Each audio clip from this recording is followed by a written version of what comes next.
Okay, today's lesson is about the difference from an average cost and a marginal cost.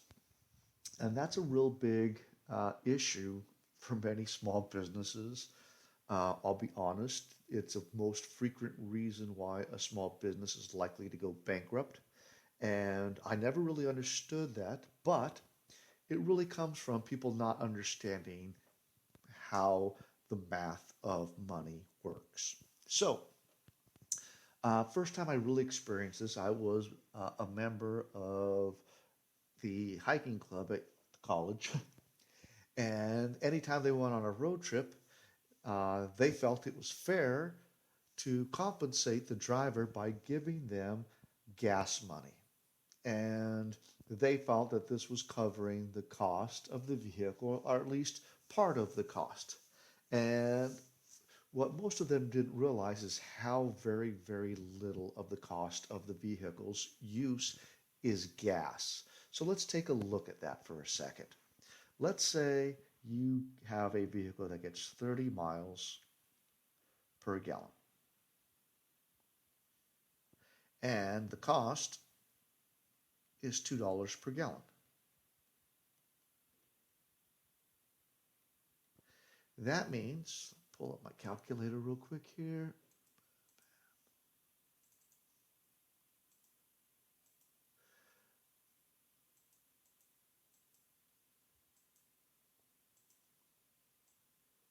Clear all this.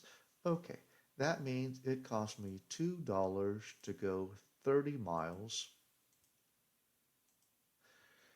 The members in the vehicle were pitching in a total of about 7 cents per mile towards the cost of whoever was driving. So they were giving, that is called your marginal cost. In other words, it costs $2 per gallon in driving, and they were viewing this as the only real cost of the vehicle. And so they were paying that at 7 cents per mile. However, if you do a little research about the ownership of a vehicle, you'll find out, just pop in average cost per mile in Google, and let's say you have a small sedan, the owner of that vehicle is experiencing about 44.9 cents per mile in out of pocket costs sooner or later. What was that? 44.9.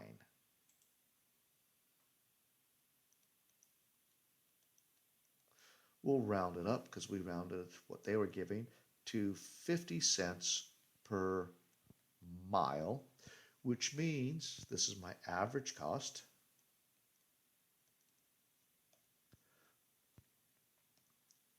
50 cents minus 7 cents. The driver of the car is getting hit at a cost for this trip of 43 cents per mile, and all the passengers that they are providing a ride for are paying 7 cents combined together, and the driver's paying 43 cents. Now, I was pretty good with numbers even when I was in college, and I realized this is a horrible deal for the driver. Thank you very much. Uh, I'll be happy to ride, and heck, I'll pay for the whole gas myself. Would be cheaper than driving everyone else and them paying my gas. Again, let me state that. If I am one passenger and I pay for all the gas for the trip, it costs me 7 cents per mile. The driver, it's going to cost them 43 cents per mile still on top of that, more than me. So it's very important to understand the difference between what it costs you and what you think it costs you, and how we can analyze that cost from a different view. And depending on your perspective, you might think you're getting ripped off, or you might think you're paying more than you are. And how do we come up with reasonable perspectives? In business, we call that gap. generally accepted accounting principles. And basically, we take a lot of people and think about it and say, that's not really fair. That doesn't really say what you think it does. And there's one way we're going to make sure everyone says it the same way, GAAP. Of course, we're not an accounting class, but these are affected. Knowing the difference between average cost and marginal cost is an important gap item when you later have to actually report this to the public and when you're speaking in public or you're publishing facts about your business. You need to actually know what you're talking about and how you're presenting that information. And it really stems into what's marginal cost, what's average cost. So let's dig a little bit deeper into the difference between what is marginal cost and what is average cost. So I'm going to define average cost. Average cost is total cost, everything it really truly cost you. Figure it out, and might need a little help from GAAP to know what it means, but all my costs combined together per my unit, whatever that is. So if my average cost per mile, then it'll be the total cost it took me to own that vehicle, everything, all ownership costs associated with it to drive it that many miles, and then divided by the number of miles I drove it. That would be my average cost. My marginal cost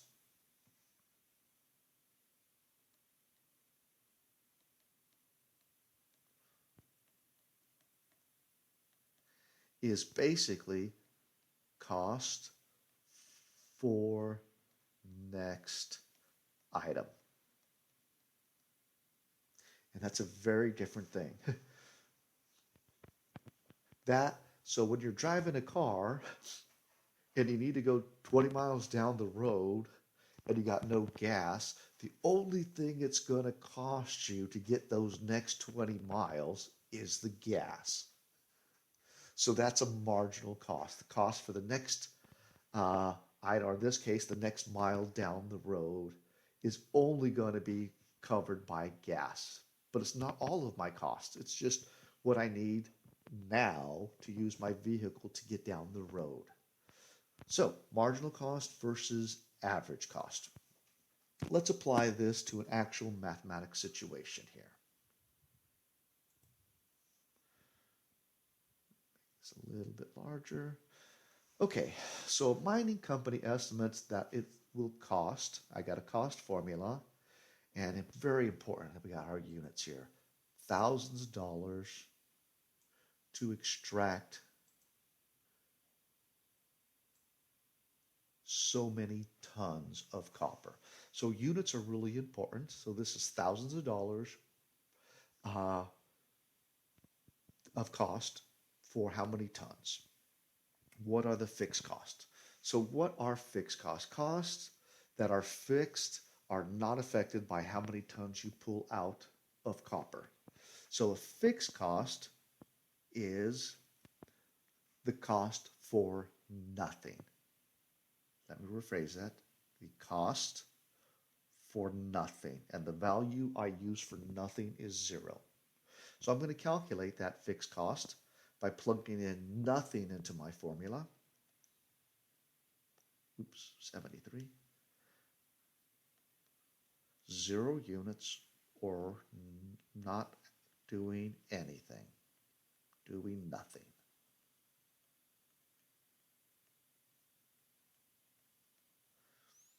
And of course, that's 0, that's 0.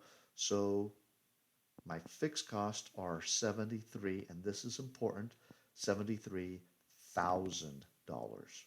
So this formula gave me 73. However, my answer should be $73,000. Okay,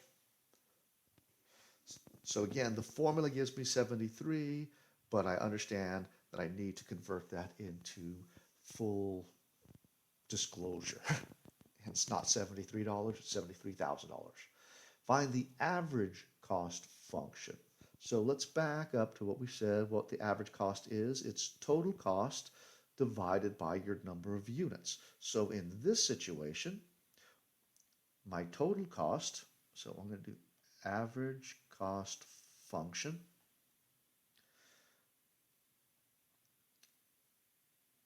equals my total cost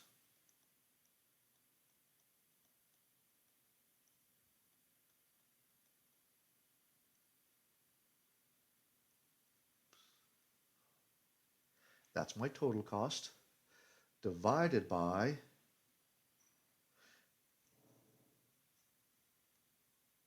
my unit. In this case, my unit is Q, the quantity in tons. That is my average cost function. You can simplify this if you would like.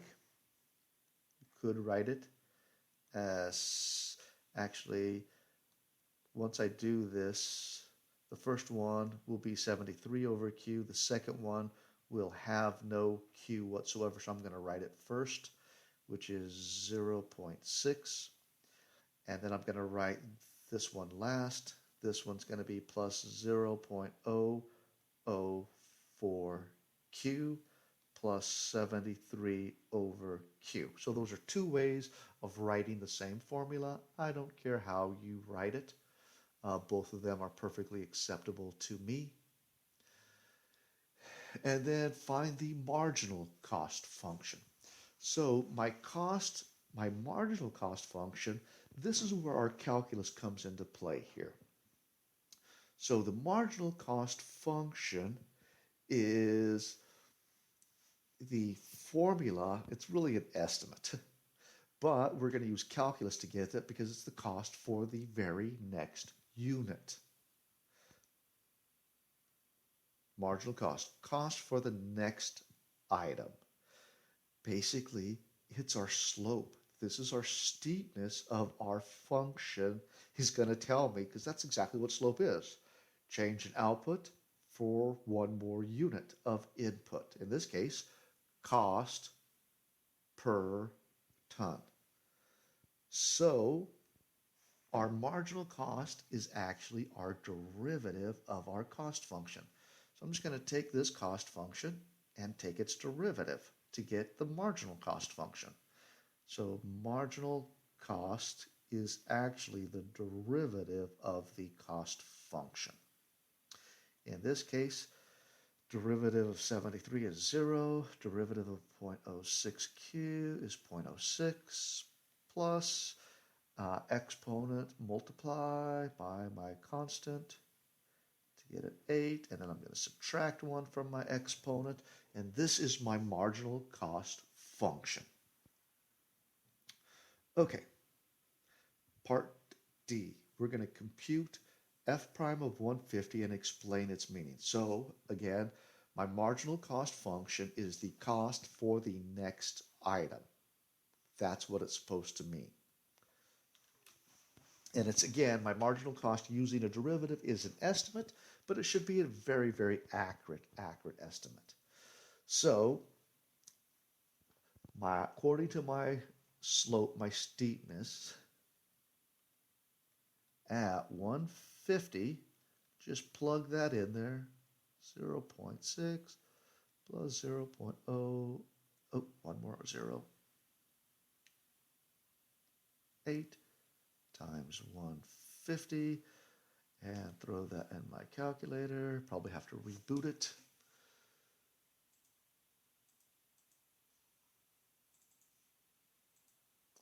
So, clear that. And I'm going to put this in as, let's see, 0.6 plus 0.008 times 150. This is my steepness, which means my cost is going up $1.80 per unit at 150 150 tons. So let's be a little bit more precise. Marginal cost is a dollar that my cost is increasing because this is a positive rate of change, positive instantaneous rate of change at this point. So my slope of my tangent, $1.80 per ton. So my costs are going up $1.80 per ton when I've made 150 tons. Another way of saying that is after making 150 tons, my costs are going up $1.80 per ton.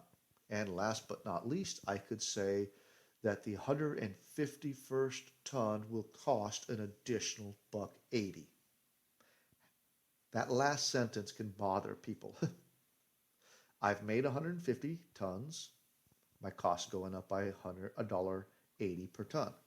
Therefore, the next ton, which will be my 151st ton, should cost me an additional $1.80.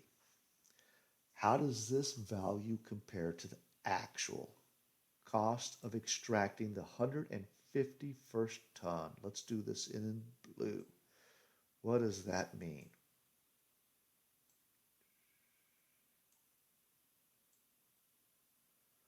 This is not the cost of extracting 151 tons. Let's find that. I'm going to use my formula. Got it in red there. So 73 plus 0.0, 0.6 times 151 plus 0.004 times 150 squared. 151.